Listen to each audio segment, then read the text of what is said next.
So hello everyone and welcome to the South by Southwest panel hosted by Open Austria on behalf of the Grid, where we discuss a new digital humanism, art meets tech meets policy. My name is Clara Bloom. I'm head of the Art and Tech Lab at Open Austria, the Austrian Innovation Office in Silicon Valley. Together with my European colleagues at Unique Silicon Valley, we founded the Grid, a global network connecting art, tech, and policy in an effort to break out of our silos and engage in interdisciplinary collaboration that positively shapes technology of the future. Before I proceed to introduce today's panelists, I want to encourage our audience to stick around for the EVE Award ceremony. EVE is a new annual prize by the Grid, for the first time awarded at South by Southwest, which is exciting. And we're celebrating collaborative artworks that push the envelope of human and artificial creativity. But now, without further ado, I would like to welcome our esteemed guests, each representing one of the three silos that the Grid connects through the lens of a new digital humanism. So joining us from the policy realm of Washington, D.C. is EU Ambassador to the United States, Stavros Lambrinidis. Welcome, Ambassador. Nice to be here. Joining us from Linz in Austria is Gerfried Stocker, Artistic Director of the legendary art and tech institution, Ars Electronica. Welcome, Gerfried. And joining us from San Francisco, the beating heart of Silicon Valley, is Eric Loeb, Executive Vice President for Government Affairs at Salesforce. So welcome, gentlemen. It's a pleasure to have you join this important conversation. And I would like to kick off this first round of questions with a question for Eric. So Eric, the year 2020 has given testimony to the fact that humanity is facing a variety of daunting challenges. Technology can be both part of the solution or part of the problem. And over the last couple of years, we've seen a drastic shift in how citizens around the world experience their relationship to technology. Silicon Valley's a universally lauded mantra to move fast and break things has run its course. We now call it the techlash that has created this new paradigm for technology, no longer built on excitement, but distrust. So Eric, with your extensive experience working within tech, how would you judge the situation? What really defines the current crisis in technology? Oh, Clara, thank you. First of all, it's great to see you today, and thank you for the opportunity to be here and to have this chance to speak with such a wonderful, wonderful group. So really appreciate this.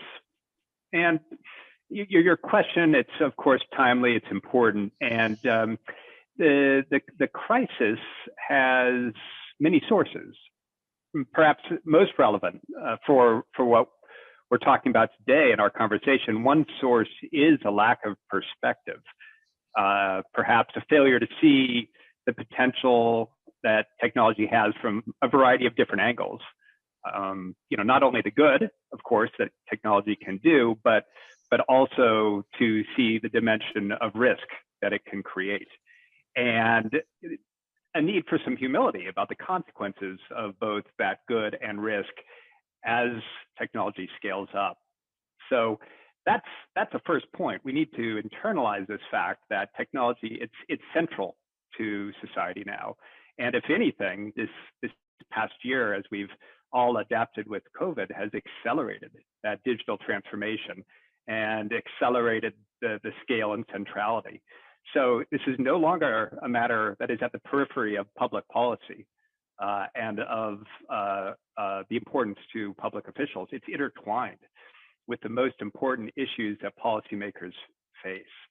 And that means that we need to recognize the impact and the responsibility that we have and have a vision about future potential impact as well, good and bad. Doing this with some sense of North Star about what your values are and how you're going to guide your business decisions through that. So I think that that's super important. And I'll just close now by tying thoughts together of your question and the grid itself. That's why I find the work of the Grid so interesting. It is bringing together different perspectives, and that's the origin of the crisis here, inadequate perspective.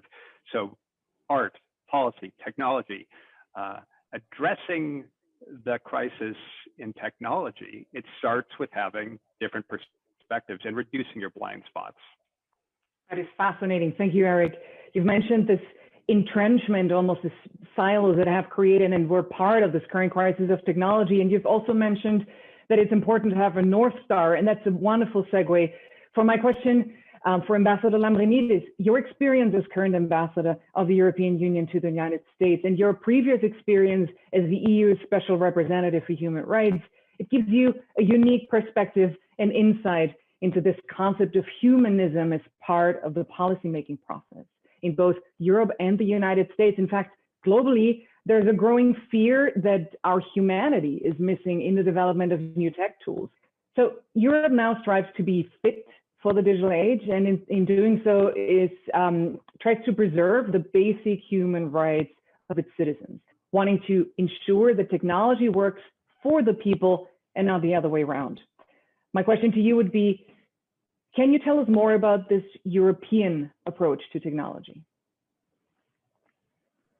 So thanks, Clara, absolutely, and thanks for having me with you today. And if there was any need to prove to our audience that I am the government guy here, I have the tie, I have the flags, so no one can confuse me for the crazy scientist or the visionary, humanist or business person. Look, I start with 3 principles. The first one, as far as I'm concerned, is that in a democracy, it is citizens who are supposed to be observing, judging the actions, the thoughts, the practices of their governments, of their companies, and not the governments or companies, the ones who are supposed to judge and observe every day the thoughts and actions of the citizens. If you get to that, you have, in a sense, flipped democracy on its head. My second principle is that innovation is humongously positive and humongously important. And Europe is, for decades, investing in it supremely successfully. But at the same time, again, in a democracy, it is not the presence of any particular technology that should determine its use, but it again should be citizens that determine how any new technology is being used. And the fundamental thing behind that is that any new technology has to make a positive difference to our lives, ideally. If it makes them worse, if it makes them more divided, if it makes them poorer, if it makes them more inequitable, if it withdraws rights, it's not okay. But if it promotes all those things, it's absolutely fantastic. The third principle, coming to rights, is that all the rights that we enjoy offline, we should be able to enjoy online as well. Mm-hmm. If you cannot follow me, throughout my day and take notes of what I do and photos of me all the time and come in my house and check me out whenever you want to, not whenever I want to, well, you shouldn't be able to do that online as well. I got into 2 big debates in the past when the General Data Protection Regulation the privacy regulation of the EU came out. At the time, not many people were for it. Now the vast majority are. And people were saying, isn't Europe just too much? If you have nothing to hide, really, you have nothing to fear. Are you a terrorist? No, I'm not. Are you an organized criminal? No, I'm not. So what's the problem? Let us follow you. Well, the problem is that if you have nothing to hide, you don't have a life. Get a life. We all have something entirely legitimate to hide in our lives. Not illegal, not nothing like that. We have privacy rights. And that is how we are looking at this in Europe. Tremendously important to innovate, but make sure that innovation makes lives better. Now, practically, we came out very recently with the European Democracy Action Plan. That's a set of actions to take to ensure that we preserve media pluralism, that we protect freedom of expression, but we also fight online disinformation. We have come out with legislative proposals, the Digital Market Act and Digital Services Act. The Digital Services Act looked at protecting consumers, among other things, from harmful goods. It looks at again protecting consumers of information from hate and hate-inducing algorithms. The Digital Market Act strives to create innovation based on clear rules, because honestly, if you have gatekeepers out there who could be supremely successful and very, very good at many things, but that strangle in the end of the day the innovative spirit of thousands of other smaller companies, that in the long term is not okay. And finally, when it comes to the future, artificial intelligence, we have a white paper out. That's what we call things, so people don't understand what they are. But fundamentally, it's, everything came out of a process of talking to business, to citizens, to civil society. What do we do with artificial intelligence in the future? We decided it has to be trustworthy. It has to be. There's got to be a human in the loop, and it's got to be equitable. As we're speaking today, standards on artificial intelligence are being placed by China, for example, in Xinjiang. They are using face recognition, voice recognition to repress people's rights. Are these the standards of the future that we will accept as Americans and Europeans? Or will we use our own values to create human-centric, human rights-centric, democratic values in these technologies? That's a debate that cannot be left. It's unfair to leave it just on the companies themselves, because as I said at the beginning, it is citizens that should be able to control that process. And so I am sort of very pleased that Europe is taking again the lead in this, and I hope together with the US. Well, thank you so much. This is a very powerful statement. Lots of things to unwrap there, but the overarching theme clearly is the right of the citizens to put civil society back at the heart of tech development and to really work in favor, in service of humanity. A wonderful way to engage Gerfried Stocke into this discussion. Gerfried, both technology and art constantly question what it means to be human. They challenge us to rethink outdated concepts, to reevaluate our relationship to the world around us, and ultimately to also grow beyond our human limitations. But in this age of artificial intelligence, the borders between humans and machines are ever so slightly starting to blur. This development is not exclusively greeted with enthusiasm, but often with fear. It's the fear to be replaced, the fear to lose control, and the fear to lose agency. And although technology is inherently human, it's just a tool made by humans for humans, people all over the world voice the need to put the human back at the center of tech development. So you have humane technology, human-centric AI, digital humanism, and all of these concepts are gaining a lot of traction because clearly, somehow, somewhere, we've strayed from our path to build technology in service of humanity. But while technology is always human, it is not always necessarily humane. And so one of the GRID's main stakeholders is Ars Electronica, operating at the intersection of art, tech, and society for over 40 years. You're clearly the global pioneer for interdisciplinarity.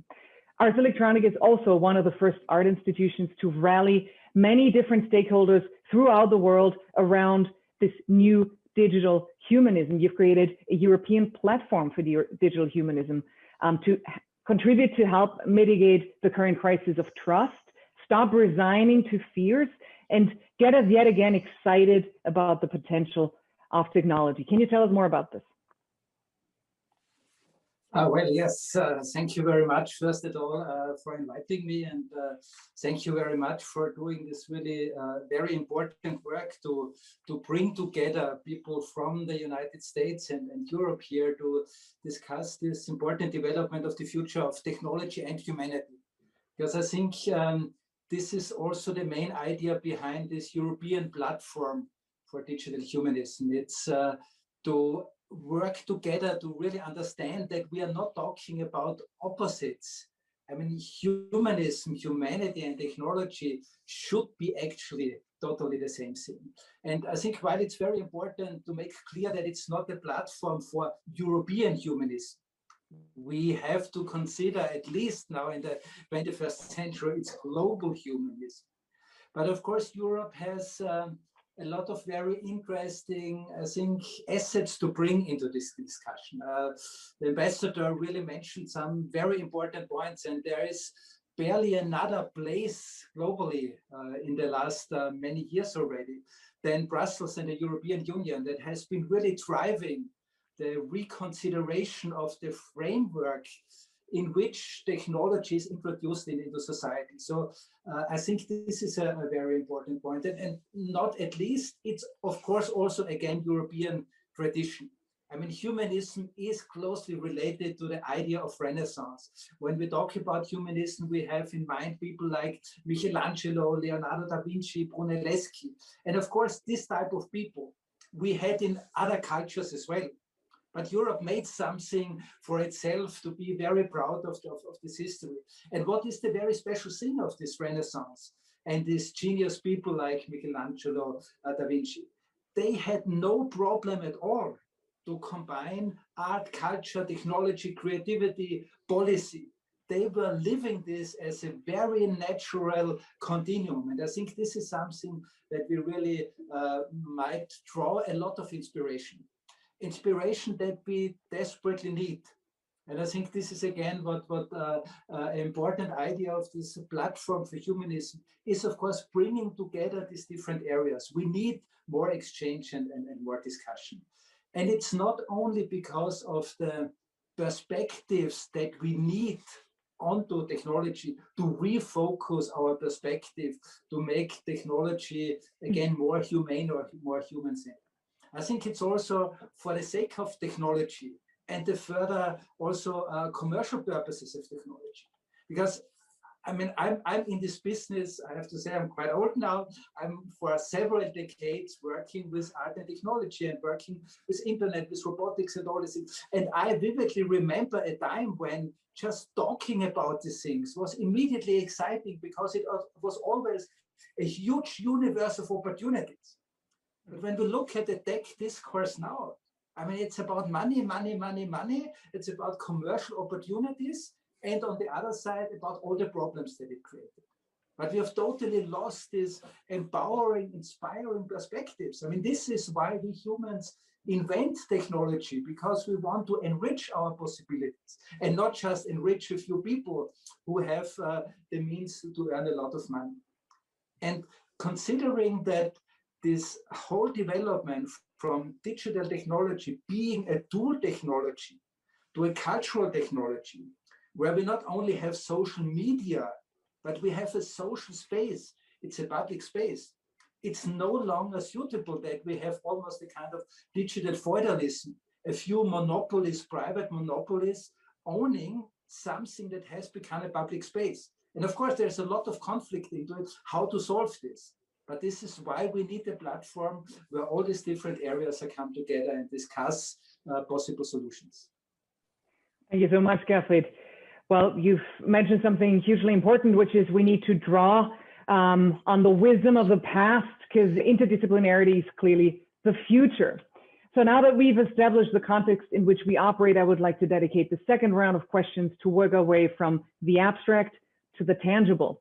So how can we really break up those silos of art, tech, and policy to create a common understanding of what it means to be human in the digital age? Digital humanism works in concert with the establishment of global policy frameworks for technology, but where regulation acts after the fact, multi-stakeholder initiatives like the GRID want to engage with technologists at an early stage during the research and development of new tech products. The same idea of art thinking in tech could be translated to the process of policymaking, and I'd like to open this round with Gerfried and just ask him a follow-up question. Since you're the expert in this field, can you walk us through the process of how to introduce art thinking into both tech companies and government?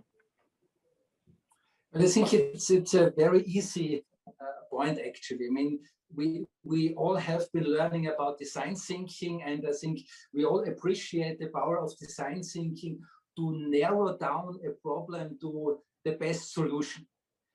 But what are we going to do when it's not about narrowing down, but widening up? And I'm coming back to the perspectives that Eric was putting in the discussion so nicely. This is what we need. And it doesn't matter whether we look at established companies and industries who are struggling with opening their mind to really be able to think about not just how to solve today's problem, but how to avoid tomorrow's problems, and even more so, how to create opportunities for the day after tomorrow. So what we need is widening up the perspective. And it would be, of course, way too long to really start to explain and mention all the reasons why art is perfectly suited.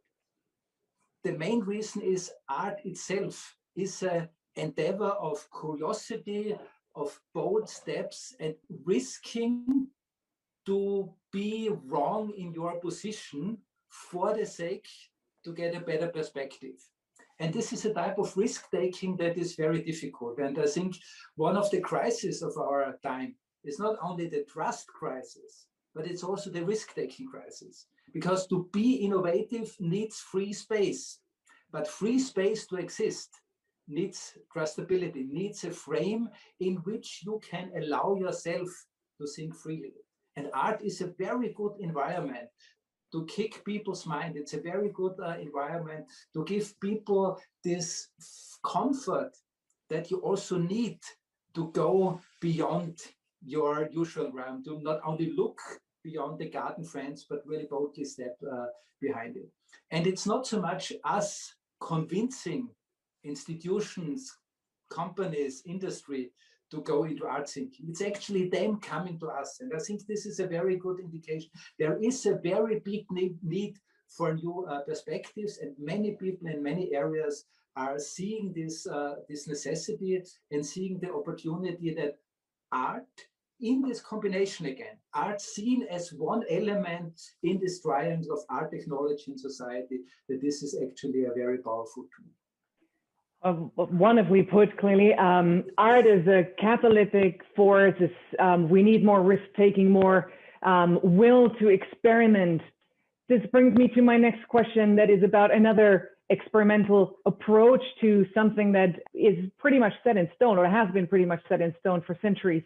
So tech diplomacy is an important pillar for Open Austria. The Austrian Foreign Ministry has most recently appointed my dear colleague Martin Raufbauer as the first Austrian tech ambassador to Silicon Valley. He was instrumental in spearheading a variety of initiatives on behalf of the European Union in Silicon Valley, including the conception and implementation of the grid. And the grid is a project where traditional soft power tools such as art and culture meet this novel way of approaching tech diplomacy. And that's really instigating a completely new dialogue with the tech industry on equal footing. So the grid, one could say, is a practical example of how to include interdisciplinarity into diplomacy. Eric, in your capacity as Executive Vice President for Government Affairs at Salesforce, and the way I know you as a person, you truly perfectly fit the description of a tech diplomat, only that you're working within tech.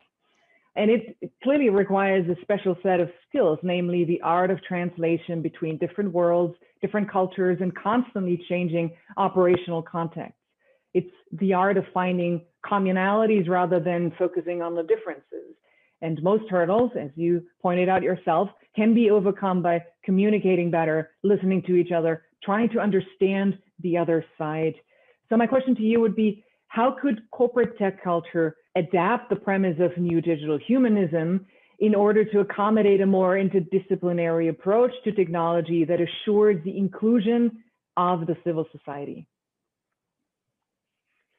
Oh, Clara, thank you so much for that. And, you know, bottom line, picking up from what Gerfried was saying and the ambassador was saying is, yes, I think that the work that the Grid and Open Austria are doing, it is helpful for the tech sector. And for the reasons we've already discussed, there needs to be an increased focus on how to apply a humanistic approach to design, how to ensure an ethical understanding and an ethical use of technology. And this can't be done as an afterthought. It has to be done by design, as a pre-thought.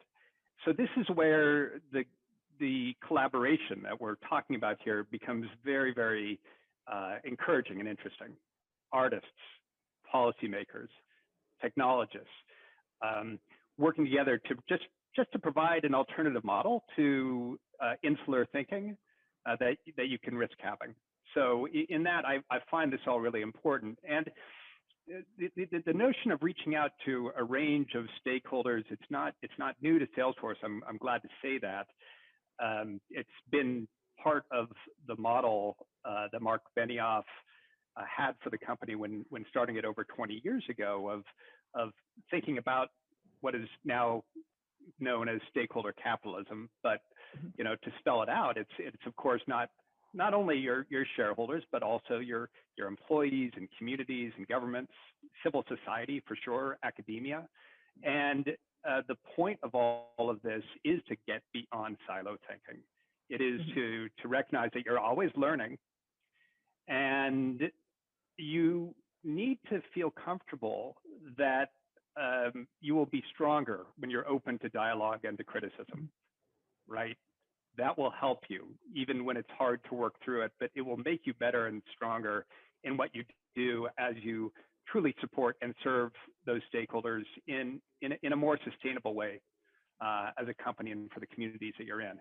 So this just brings us back to the interest that we've all been talking about other perspectives and how to break through the preconceptions that you may have about what you're doing and what your challenges are.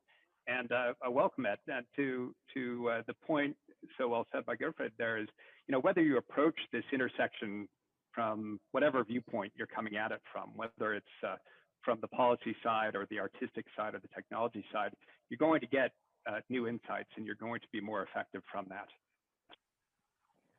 Thank you so much, Eric. Well, Salesforce has clearly proven to be, again, a trailblazer in this sphere. I'd like to move on at this point to the policy realm, again, to Ambassador Lambrinidis.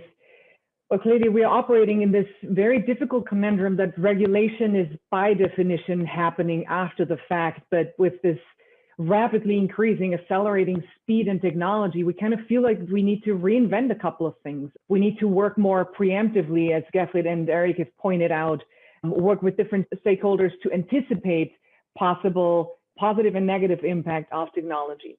So this is what makes this conversation so exciting. And I also want to thank South by Southwest for making this happen, because it's not every day that we get to meet people outside of our usual silos. So Ambassador, what opportunities do you see in global hubs of influence such as Brussels and Silicon Valley, respectively, to break down these silos of art, tech, policy, and allow artists and also citizens to have their voices heard as policy is being shaped? Well, I will start my answer with my big fat Greek wedding moment, which is just comprised of two parts: Techni, which means art, and logos, which means reason. Isn't it amazing? Technology includes in it art.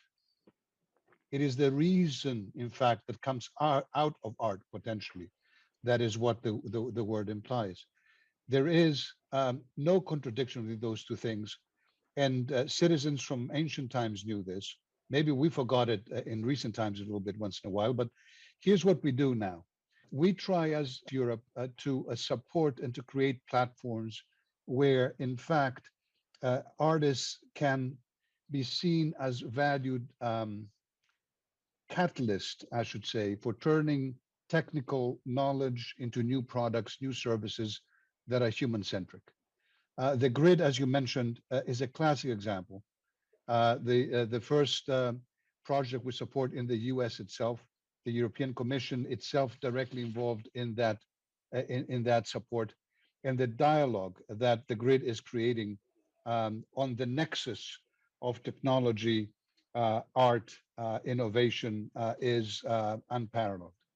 And several years ago, we also initiated what we call the STARTS platform, which again, in a sense, tries to bring together out-of-the-box thinking, which might have been the in-the-box thinking of maybe a few years or maybe a couple of centuries ago, but now it's considered out-of-the-box thinking of getting artists and technologists together. One of the things that we do, for example, is that we fund artists to be residents in science environment, and vice versa. We fund scientists to go to artist studios. I mean, that is the kind of thing that does, trying to encourage those kinds of connections. The final thing I would say is we're just at the baby steps, the first steps of what is a new European Bauhaus project. We're looking at the climate change, and we're thinking at our cities and at our homes and how it is that we can design them to be sustainable and functional and beautiful and comfortable. That intersection is so important to us, and it's an open process. People will have the opportunity to jump in and throw in their ideas, their projects. I fully encourage our American friends here listening to this, American artists, American architects, others, to look into this, to participate in this. We have made climate change, we have made combating climate change the biggest priority of the European Union. And we'll walk down that path. And we want to walk with citizens, and we want to walk harnessing the brilliance of technology and art in one space. Let's hope we can do it. Let's hope. I mean, hope dies last. I love that. Let's be optimistic about the future and also the potential of technology, not be guided by fear. I love those thoughts, and clearly there's a huge alliance of values underlying our US-EU relationships. I would like to kick off this third and unfortunately final round of questions to envision the future, to talk about the path forward, ideas, experimentation, everything that could flourish in the years to come. Gerfried, our Austrian Foreign Minister, Mr. Schallenberg, has announced this year's Ars Electronica Festival will award a special prize for digital humanity. It emphasizes in equal terms the humaneness and the humanism that must dictate the development of new technologies. These are truly groundbreaking approaches to cultural diplomacy, where artists work as cultural ambassadors advocating for digital humanism. And awards are in general an enormous opportunity to showcase the path forward by challenging the status quo on a global stage, like this one at South by Southwest. We will be awarding the first EVE Award by the Grid to a project called AI Storytelling, a collaborative project by a European artist and an American technologist.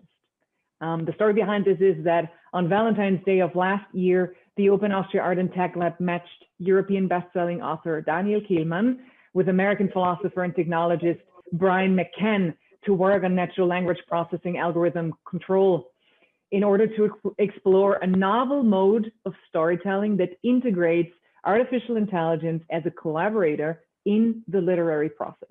And there's many interesting aspects about this project, but the one that really strikes me as particular is the fact that this is a highly unconventional match, right? We've matched a traditional artist, like a writer, and an AI researcher, and together, both of them broke out of their silos and something magical happened. So now to phrase this within a question, in your opinion, what are the factors and ingredients, say the professional prerequisites or profiles that are going to determine successful interdisciplinary collaboration based on a new digital humanism? Well, it's a very good question, because basically 2 words would be enough, but of course I'm talking more about this. I mean, the 2 words are openness and respect.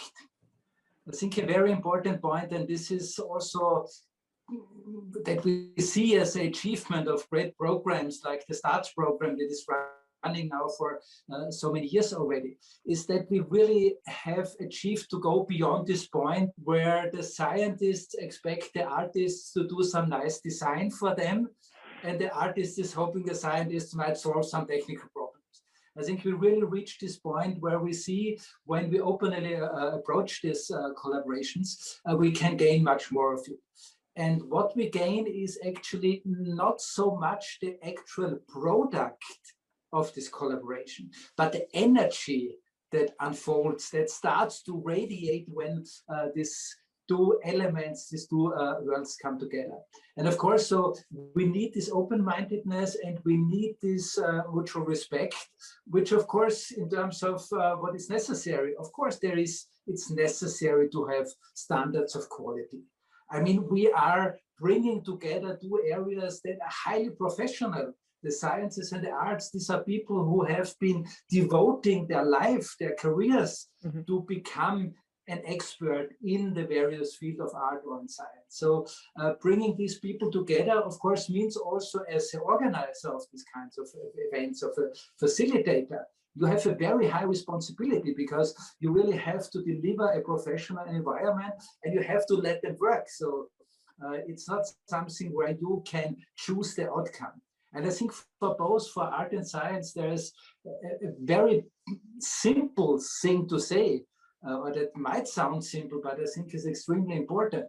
They can only be useful when they are allowed to be totally useless. The moment when we ask art to deliver some solution for a new innovation, a product, or a scientific topic, the moment when we ask them and charge them with this responsibility, we just destroy the very power of it. And I think this is very equally the same thing. Another thing that is equally, of course, the same is curiosity. I mean, this is what these two groups of experts bring so nicely on the table. And when you have, so to say, the double package of curiosity, then you create this energy that really can create an impact into areas that are usually not so curious, not so bold, not so risk-taking, like the industry, or very often, of course, also politics and policy making. And I think a very important point is also, and you have been proving this perfectly well with the setup. I mean, I had the chance to know about this before we talked, and I'm totally excited about the people that you choose and the two areas that you were combining. And what you made perfectly right is this, maybe it's one of the secrets of this collaboration. You have to bring people together and put them in a very uncertain situation. You have to make sure that none of the partners is in his or her territory, because that's the way how you put them on the same eye level. And in the same way as we would have to go out on a lake that is frozen and we don't really know, is it thick enough?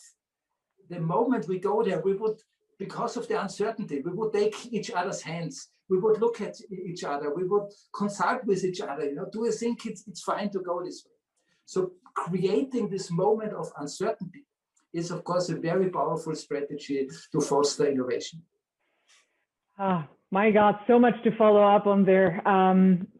The moment of uncertainty, I love the fact that what really constitutes a relationship on equal footing is to draw everyone out of their comfort zone and put everyone equally in this moment of uncertainty, and to really focus on process-driven projects rather than having a precise, a very concrete goal in mind that can really destroy this experiment, this creative process, and allow for other avenues to be discovered.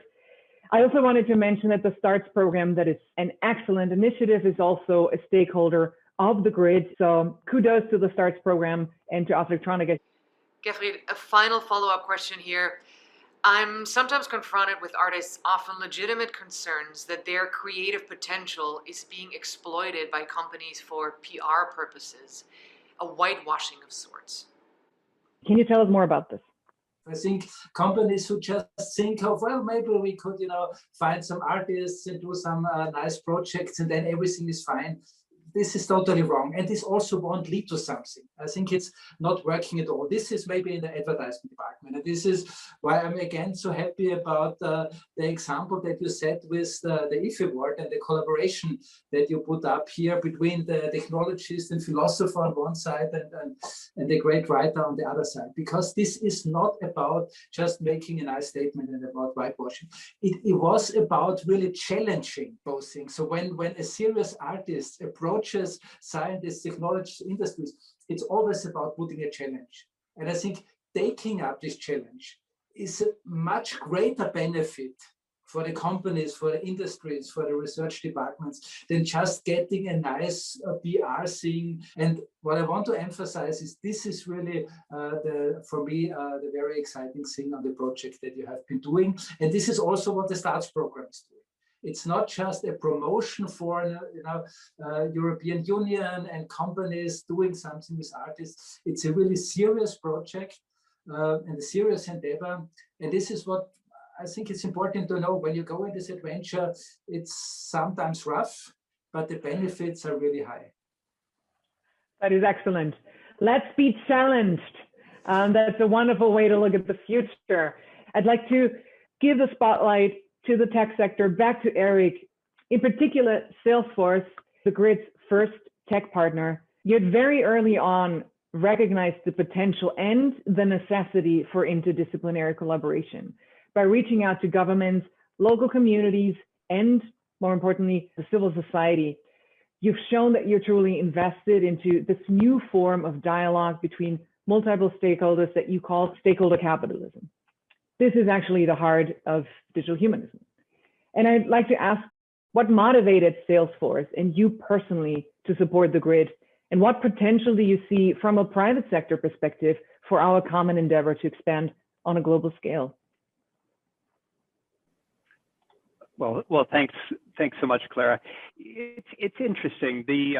We've had so many conversations about the grid and the reasons for being excited about this, and part of that does come back to the many years that I've enjoyed working on international matters and building the deeper personal human relationships that get you beyond politics and geopolitics, and seeing how as you do that and as you deepen your understanding of people's perspectives, it can smooth out volatility, and it can also show that sometimes initial perceptions you may have of difference are greater than the reality, and it's valuable to have those bridges.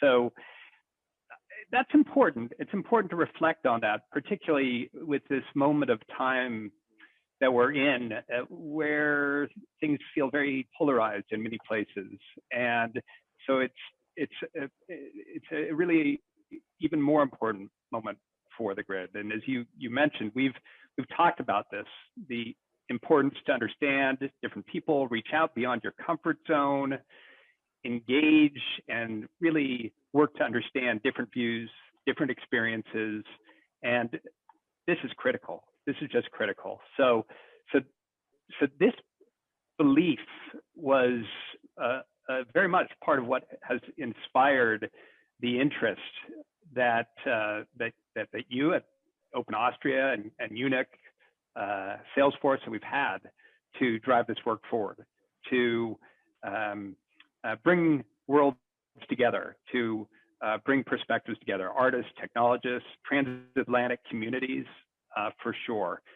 And we've talked about it before, but breaking these silos down, also, it just helps this creative and this humanistic aspect of technology, as the ambassador prepared us for this so well, and make sure that we're not losing that, and that the technology aspect of art should not be overlooked. So I think of this partnership as a celebration of a more human-centered and creative approach to technology, and that if we can help even more people experience that, that's a great benefit. You know, you've created a platform here, you've created a community to explore different ways for seeing how technology could be beautiful and human and accessible. And this is more important now during COVID than ever before, as we are doing this panel and we are living in what feels like a virtual first environment at times.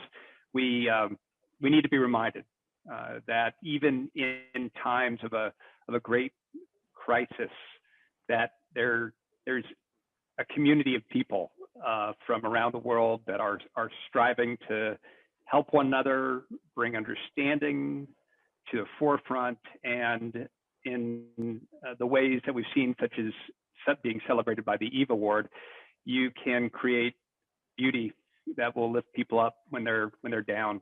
And we all have needed that this year, for certain. Oh yeah, I can echo those thoughts 100%. Thank you so much. And Eric, perhaps your final statement here. Also, if you'd like to expand on the Eve Award. What comes to my mind as we're concluding our conversation today is the year in which the grid has come into formation. And it's obviously been in an incredibly challenging year, tragic in so many ways. And at the same time, there's been inspiration as you have seen resilience, as you've seen adaptation, as you've seen people help each other and learn to do things in different ways. And indeed, the way that the grid this year has flourished is very different from what you had planned and expected. And the fact that we're all gathering here today at South by Southwest in this format shows that resilience and that adaptation. And so I just close with that as inspiration, that we can change, learn, do things in new and different ways, and much faster than we ever thought possible.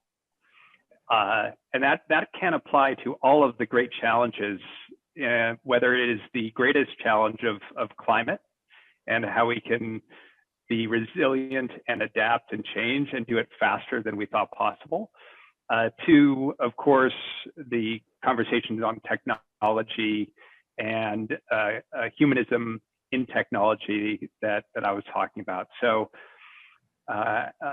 in this year that has brought so many challenges, I just conclude with that optimism, that inspiration that we can be resilient and we can learn from each other and we can move fast and fix things. Well, thank you, Eric. I couldn't have said it better myself. So, Ambassador, for a final question, you've already touched on the geopolitical dimension of this intersection of art, tech, and policy, also the strategic partnership based on a commonality of values between the European Union and the United States. So looking towards the future, it seems like we need to be agile and constantly inventing new tools for international diplomacy. You're clearly the highest ranking European diplomat in the United States, a representative to all of us. It's clear that we need to strengthen the strategic partnership between Europe and the United States.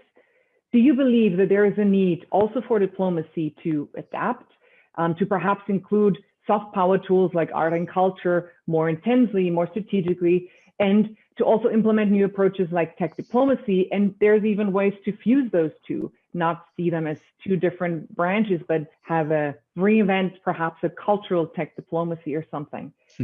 Could this strengthen our EU-US relations on technology facing the future? Yes, it could. And thank you, Clara. And by the way, I'm going around saying Clara, Eric, Gertfried, and everyone calls me ambassador, but that's okay. That's okay. I'm just launching a small protest here. I could use your official titles as well. But listen, I'll answer this very quickly by turning it personal, and showing how in my real life as the EU ambassador to the US, art and diplomacy have intertwined in a very unique way. When I came into the EU residence, the ambassador's home in Washington, the walls were empty. There was no art on them. And I had to decide what to do with that. And one thing I could do, I suppose, was to try to put some European art on. And I tried a little bit. I asked different embassies in Washington to give me perhaps a piece of art each to put in. And then I realized pretty soon that they were going down to their basements looking for that one piece that they were not using themselves to give me, which is absolutely fine. It's still generous, but it wasn't the kind of thing. And then I got this epiphany. You know, of course, it makes sense for an ambassador to portray their country, their culture through their art in their home, except in my case, I represent 27 countries. So I decided I'm going to flip the script. I mean, instead of having sort of my home serve as a mirror reflecting myself, I would try to turn into sort of a window connecting me with the country in which I've come to serve and I so admire, and so many Europeans do. So I reached out to two museums. One is the San Angelo Museum of Fine Arts in Texas, and the other one is the American Visionary Art Museum in Baltimore, and it has self-taught outsider artists. the thematics, especially of the second exhibit, which I just put in a couple of months ago, resilience. If you think of how these artists are creating this art, and the materials out of which they're doing it at the time of COVID. But resilience, isn't that also what the EU was founded on? Isn't what the US was founded on? And the moment I put that art up, not only did it make my home beautiful, but it also sent a message to every interlocutor that I have as a diplomat, from citizens to neighbors to politicians in Washington to business people, that I'm not here to simply tell people why they should love the European Union. I'm here to tell people why Europeans love and respect America. And there was no better way for me to do that than to use art. And I am proud of that. It's a small example. There are millions of examples of how art is a soft power that also projects values and thoughts and feelings and inspires, that you see all over the world. Absolutely, we should be using art as an element of diplomacy, and using technology as well as an element of diplomacy. The kind of technology that is producing the vaccines today. I mean, isn't that an amazing example of American-European cooperation? The Pfizer BioNTech vaccine, an American company and a European company getting together and producing the first certified supremely effective vaccine out there. Isn't our effort to get that vaccine all over the world, not just to keep it, of course, for our citizens, makes sense, but through the World Health Organization, the COVAX facility, to ensure that even poor people out there should have it? Isn't that what you try to do for technology as well? Technology has to reach all corners of the world, and it hasn't. It's still the privileged ones that use it, and sometimes abuse it and misuse it. I mean, boy, art and technology together, they can change the way that we work. I so like the thin ice example of Gottfried, and also the emphasis on meeting people of Eric. I mean, art can bring us together. That's how we meet today. It's the new public space, the new public square. That technology does that. We bring them together, we break the silos, we have a better world ahead of us. Thank you to the grid for all this. Thank you to everyone for all this. And I hope that the European Union can be a strong partner in this effort. I really do. Well, excellent. In that spirit, I think everything has been said. This concludes our South by Southwest panel on a new digital humanism, art meets tech meets policy, hosted by Open Austria on behalf of the Grid. Thank you, Ambassador Lambrinidis, Erik Löb, and Gerhard Stocker for joining today's most excellent conversation about the necessity to welcome uncertainty, curiosity, and open experimentation into our respective silos of art, tech, and policy, so we can positively shape the future of technology. If we take digital humanism as our North Star, guiding us through the challenges ahead, we'll be prepared to yet again get excited about tech innovation without ignoring its pitfalls. I'd also like to use this opportunity to thank the Grid's many stakeholders, collaborators, and supporters around the world. A special thanks to you, dear audience.